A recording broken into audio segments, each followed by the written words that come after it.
чем связано повышение цен на продукты питания? Первые ли это отголоски кризиса или сезонная статистика? Ситуацию под свой контроль взяли в управлении Федеральной антимонопольной службы Северной Осетии. ФАС открыла горячую линию. Жители республики могут сообщать о фактах повышения цен на социально значимые продукты питания по телефону 54 52 52.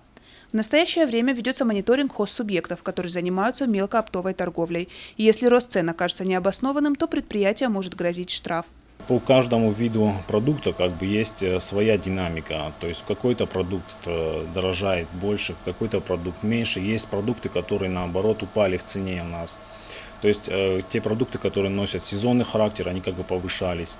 На сегодняшний день у нас было зафиксировано увеличение и в оптовом звене, то есть те предприятия, которые производили продукцию, они увеличили стоимость.